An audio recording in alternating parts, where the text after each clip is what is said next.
Aliyyun minni kənəfsi. Hədisdə buyurur ki, Əli mənim canım təkidir. Davam eləyir, taatuhu taati və masiyyətuhu masiyyəti. Ona itaət mənə itaət, ona üsyan mənə üsyan.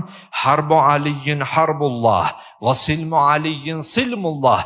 Əli ilə müharibəyə qalxmaq Allahla müharibə etməkdir. Onunla həmfikir olub və ona təslim olmaq Allahla həmfikir olub Allaha təslim olmaqdır. Buyurur davamında Vəliyyü aliyyin vəliyyullah və aduvvu aliyyin aduvullah.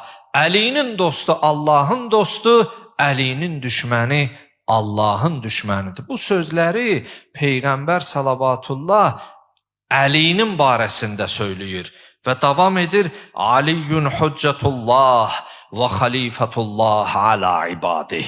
Əmim oğlu Əli Allahın yer üzərində hüccəti və insanlara yer üzərində xəlifəsidir. Hubbu aliyyin imanun və buğduhu küfrün. Əlini sevmək imanın özü, Əliyə düşmənçilik, ədavət bəsləmək küfrün özüdür. Odur ki, deyirlər, İmam Əli əleyhissalam cənnət cəhənnəmi böləndir.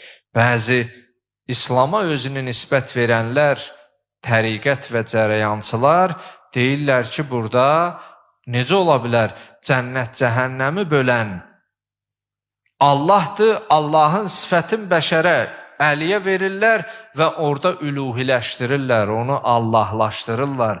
Amma əzizim, Peyğəmbər salavatullah ki buyurur, onu sevmək iman, ona düşmənçilik bəsləmək küfürdürsə, deməli sevib sevməmək seçimin göstəricisidir.